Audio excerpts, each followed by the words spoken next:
Hello दोस्तों, एक बार फिर से स्वागत है आपका आरएम स्टडी पॉइंट में।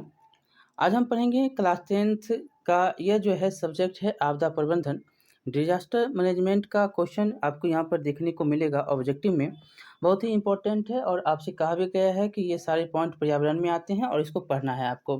तो चलिए देखते हैं कि इसमें कौन कौन से क्वेश्चन क्लास 10th SCERT में दिया गया है। चलिए पहला क्वेश्चन देखेंगे। पहला जो है क्वेश्चन देखने से पहले अध्याय का नाम तो जानिए पहले क्या है इसका। तो पहला अध्याय का नाम है प्राकृतिक आपदा एक परिचय। देख सकते हैं कितना बार क्वेश्चन पूछा, जगह नहीं बचा है कि कहाँ छापे इसको अब। तो पहला देखेंगे क्वेश्चन, इनमें से कौन प्राकृतिक आपदा नहीं है? बताइएगा कि कौन इसमें नहीं है। आतंकवाद है प्राकृतिक आपदा नहीं है। भूकंप है, बाढ़ है और सुनामी है, ये नहीं है। सी नंबर उत्तर हो जाएगा। अगला देखेंगे, इनमें से कौन मानव जनित आपदा है? किसके द्वारा मानव के द्वारा कौन सा आपदा? तो आतंकवाद है, सांप्रदायिक दंगा है, महामारी है, ये सब जो है किसके? तो मानव के द्वारा जनित ये आपदा होते हैं। अगला देखेंगे यहाँ पर कि सुनामी, तीसरा नंबर है सुनामी। सुनामी का प्रमुख कारण क्या होता है? तो इसका कारण तो समुद्र में भूकंप का आना ही सुनामी कहलाता है। देख सकते हैं कितना बार क्वेश्चन पूछा है। अगला क्वेश्चन यहाँ पर देखेंगे कि इनमें कौन विस्तृत क्षेत्र को प्रभावित करने वाला आपदा है? कौन जो है सबसे ज़्यादा करेगा? तो ओजोन परत का क्षरण है। महामारी आपको अभी कोरोना से तो आप जूझ ही रहे हैं लगभग जो है कम ही सम, लेकिन अब जो है टीका आ गया और टीका के कारण बहुत ही आप क्या हुए हैं? कुशल हुए हैं। 3-3 टीका जो है लगा चुके हैं अभी तक। और उससे पहले ना जाने कितने लोग मरे। बिहार हो, यूपी हो, पूरा भारत हो, विश्व हो, तो इसको महामारी घोषित किया गया। एक जो है चूक जो है क्या से क्या करवाती है, ये आपको पता लग गया होगा कि पूरा का पूरा शहर जो है सूना हो गया था। अगला यहाँ पर देखेंगे क्वेश्चन नंबर 5वां, थोड़ा आगे पहले चले गए। यहाँ पर देखिएगा कि आपदा प्रबंधन किसे कहते हैं? आपदा प्रबंधन कहते हैं प्राकृतिक आपदाओं के दुष्परिणामों को कम करने का उपाय किया जाना ही आपदा प्रबंधन कहलाता है। अब देखेंगे जैसे कि कोरोना के लिए आप क्या किए? तो टीका का उपयोग किए, टीका खोजे। यहाँ पर देखेंगे इनमें कम विनाशकारी आपदा कौन है? जो कम होगा उसका उत्तर आपको बताना है। सबसे कम क्या हो सकता है? विनाशकारी आपदा कौन है? सुनामी, बाढ़, सूखा। अकाल पड़ जाता है सूखा होगा तो। भूस्खलन आएगा। ये सब कहाँ पर होगा? तो ये होगा आपको कहाँ पे? पहाड़ी के क्षेत्रों में। अगला देखेंगे कि बंगाल की खाड़ी का चक्रवात किन महीनों में भयानक होता है? बंगाल खाड़ी में कौन महीना होगा जहाँ पर चक्रवात होगा? तो अक्टूबर नवंबर में। अगला देखेंगे, बाढ़ प्रबंधन में किस बात पर सबसे अधिक ध्यान देना चाहिए? तो आप नदी के दोनों ओर तटों का जो है निर्माण करिए, उसका देख-रेख अच्छी तरह से करिए। टूट रहा है, रिस रहा है, कैसा है उसका जो है व्यवस्था आप करेंगे। अगला देखेंगे नंबर इनमें कौन भारत का सूखा क्षेत्र माना जाता है? तो उत्तर क्या हो जाएगा? पूरा मध्य प्रदेश, पूर्वी राजस्थान और कर्नाटक का पठारी जो क्षेत्र है ये भी सूखा क्षेत्र होता है पूरा जो है। अगला देखेंगे कि 10वां नंबर कि इनमें कौन क्षेत्र भूस्खलन से अधिक प्रभावित होता है? तो कौन है? तो कश्मीर और उत्तराखंड। भूस्खलन से अभी देखें तो जोशीमठ का क्षेत्र अभी आपको देखने को मिला। अगला देखेंगे यहाँ पर क्वेश्चन कि सर्वाधिक बाढ़ जो है प्रभावित देश कौन सा? तो ये बांग्लादेश सबसे ज़्यादा बाढ़ झेलने वाला बांग्लादेश। गंगा भी, ब्रह्मपुत्र भी ये जो है झेलता है। अगला देखेंगे क्वेश्चन कि सुनामी, सुनामी किस भाषा का शब्द? तो ये है आपको जापानी का। सुनामी मतलब जापानी। अगला क्वेश्चन देखेंगे कि मानव जनित आपदा के प्रभाव को कम करने का कारगर उपाय क्या होगा? तो आप सामुदायिक जागरूकता पर ध्यान देंगे। इससे क्या होगा? मानव जनित जो आपदा है वो कम होगा। अगला क्वेश्चन, भूकंप किस प्रकार का आपदा है? तो जानते ही हैं कि प्राकृतिक आपदा है। कब आ जाएगा पता नहीं चलेगा। अगला देखेंगे कि महाराष्ट्र में भूकंप आने का मुख्य कारण क्या था है? तो कोयना बांध का निर्माण ही जो है कारण था। अगला है भूकंप का मापन किसके द्वारा होता है? तो ये तो क्वेश्चन बार-बार पूछा जाता है। रिएक्टर स्केल के द्वारा। किसके द्वारा? रिएक्टर स्केल के द्वारा मापन होता है। अगला क्वेश्चन देखेंगे कि अपरदन। अपरदन और निम्नीकरण किस गति से होने वाले परिवर्तन हैं? तो उत्तर हो जाएगा धीमी गति से। अगला क्वेश्चन, बिहार में भूकंप कब आता है? तो 1934 ईस्वी में, बहुत ही भयानक। अगला क्वेश्चन, भोपाल गैस त्रासदी किस प्रकार की आपदा? तो ये तो आप जानते ही हैं कि कैसी आपदा, तो मानव जनित आपदा। अगला क्वेश्चन है कि भूस्खलन कब आता है? तो 84 में आता है, 1984 में। अगला है कि भूस्खलन है, तो भूस्खलन क्या है? तो प्राकृतिक आपदा है। अगला है कि निम्नलिखित में कौन मानव जनित आपदा नहीं है? तो सुनामी इसमें नहीं होगा। ऐसी आतंकवाद, रेल दुर्घटना देखिए इस बार हुआ था सो। अगला क्वेश्चन देखेंगे कि प्राकृतिक आपदा एवं प्रबंधन, बाढ़ और सुखाड़ दूसरा अध्याय का क्वेश्चन अब हम देखने वाले हैं। ये दूसरा अध्याय है। पहला इसका क्वेश्चन है कि नदियों में बाढ़ आने का प्रमुख कारण क्या होता है? तो उत्तर हो जाएगा नदी की तल में अवसाद का क्या होना? जमाव होना।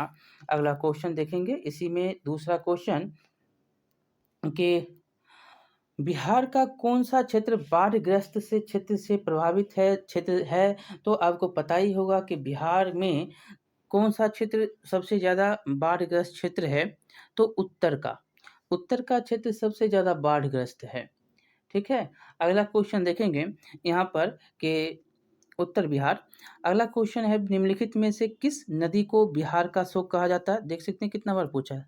कोई भी एग्ज़ाम हो पूछता ही है। तो ये कोसी का क्षेत्र है। कोसी है, कोसी नदी है, इसी को बिहार का शोक कहा जाता है। बाढ़ क्या है? तो प्राकृतिक आपदा है।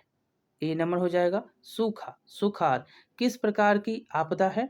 तो ये भी आपको प्राकृतिक आपदा है। अभी बारिश नहीं हो रही है तो क्या होगा? सूखा। और सूखा हुआ तो धान की खेती क्या होगी? कमज़ोर होगी। धान की खेती कमज़ोर होगी तो क्या होगा? अकाल पड़ जाएगा। भूखे लोग मरने लगेंगे। यहाँ पर देखेंगे कि सूखे के लिए ज़िम्मेदार कौन होता है? सी नंबर जो है यहाँ पर बताना है कि कौन ज़िम्मेदार? तो वर्षा की कमी 7 नंबर है। 7 नंबर में वर्षा की कमी सूखे का ज़िम्मेदार। अगला क्वेश्चन है सूखे से बचाव का एक मुख्य तरीका क्या हो सकता है? तो इसका उत्तर हो जाएगा आपको वर्षा जल को संग्रहित करिए, सूखा से बच सकते हैं। अगला क्वेश्चन है कि कुशहा तटबंध किस नदी पर है? तो उत्तर हो जाएगा कोसी नदी, कुशहा कोसी। 10वां नंबर है बिहार की बड़ी त्रासदियों में से एक क्या है? तो क्या हो सकता है? बाढ़ ही है। हर साल बाढ़ से जूझता है बिहार। अगला क्वेश्चन है भाखड़ा नागर बांध किस नदी पर है? तो ये हो जाएगा आपको सतलज नदी पर।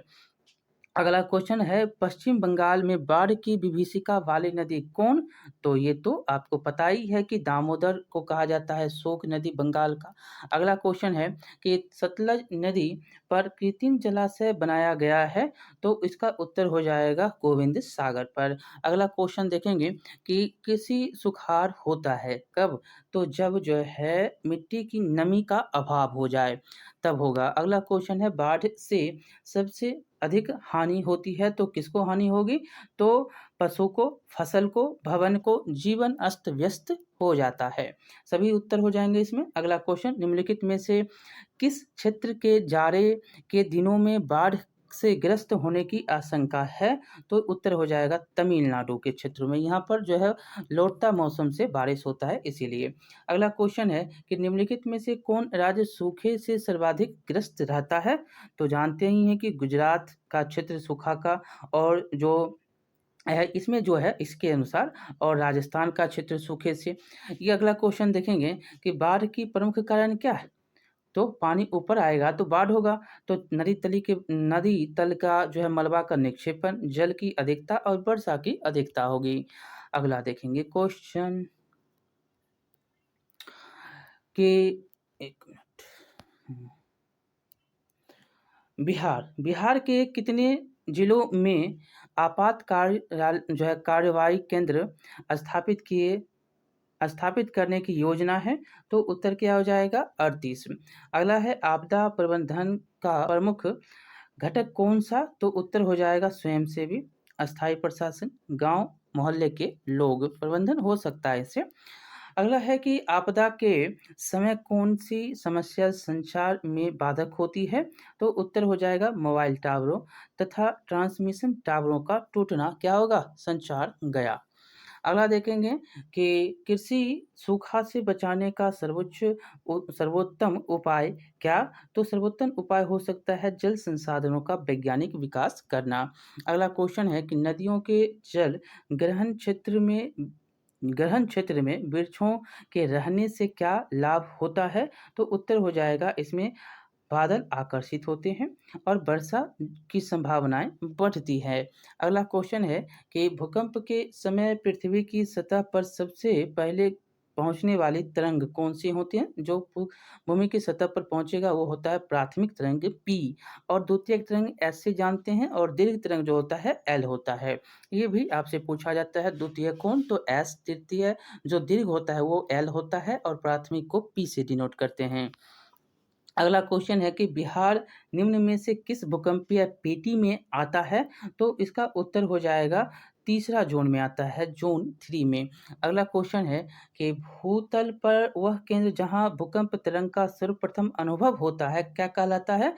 तो ये भूकंप केंद्र कहलाता है, बी नंबर। अगला है कि निम्न में कौन सा क्षेत्र भूकंप या सुनामी से अधिक प्रभावी होता है? तो उत्तर हो जाएगा इनमें सभी भूपटलीय दरार क्षेत्र के, बलित पर्वत क्षेत्र से, और जो है क्षेत्र, और महासागरीय गर्त।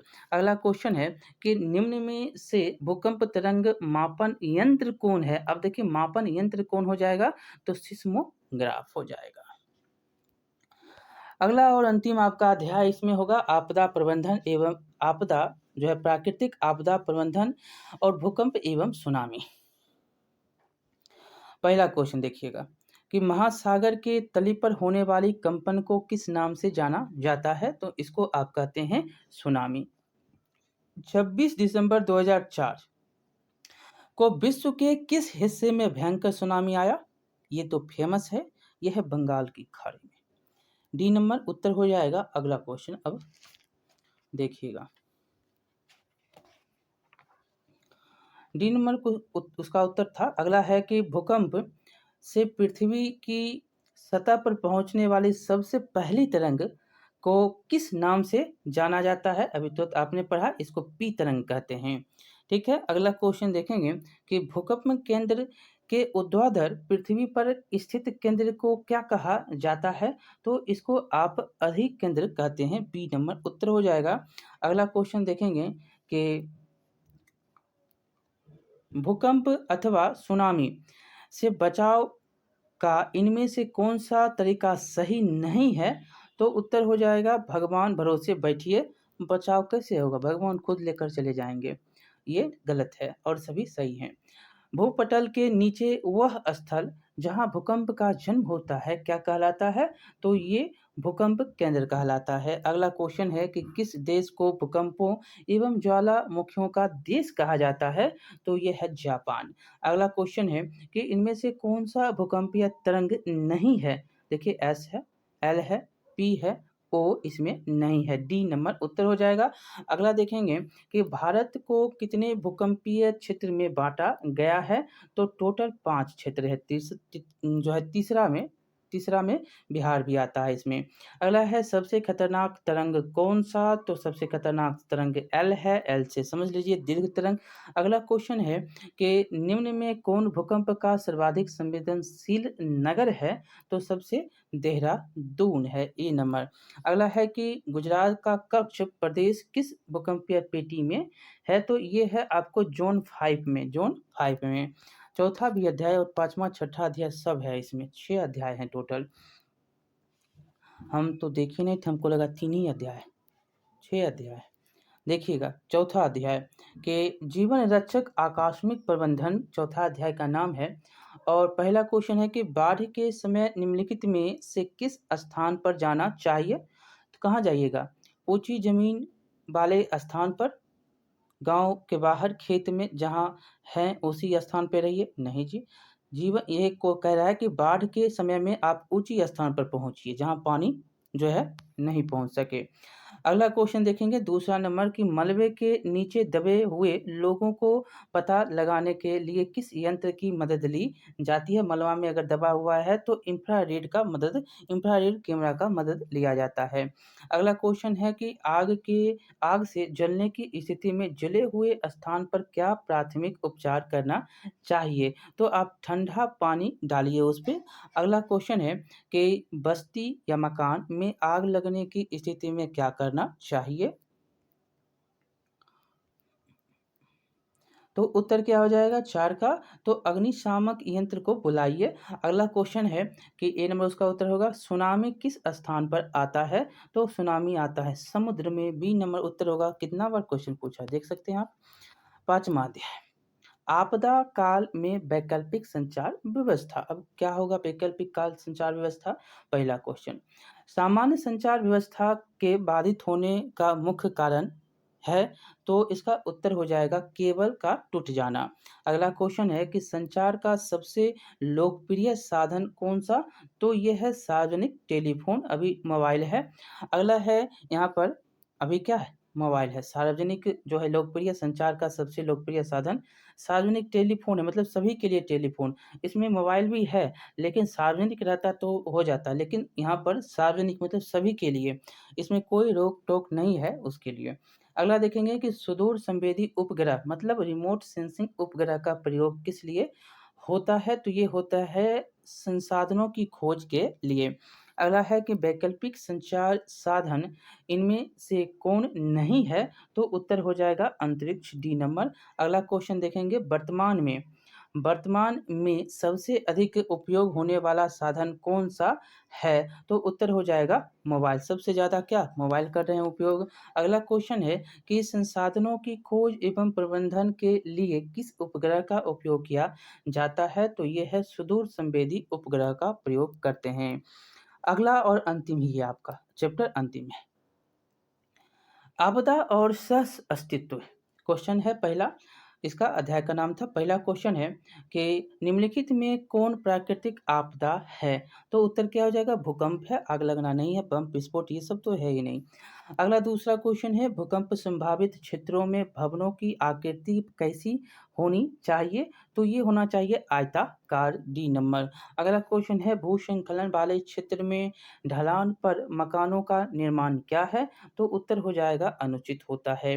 अगला क्वेश्चन है कि सुनामी प्रभावित क्षेत्र में मकानों का निर्माण कहाँ करना चाहिए। तो उत्तर हो जाएगा क्या समुद्र तट से दूर ऊंचाई पर करनी चाहिए। अगला क्वेश्चन देखेंगे कि बाढ़ से सबसे अधिक प्रभावी होती है तो कौन सा क्षेत्र। पशु होता है फसल होता है भवन होता है। सभी के सभी उत्तर हो जाएंगे। तो टोटल जो है जितने भी क्वेश्चन थे इसमें लगभग 50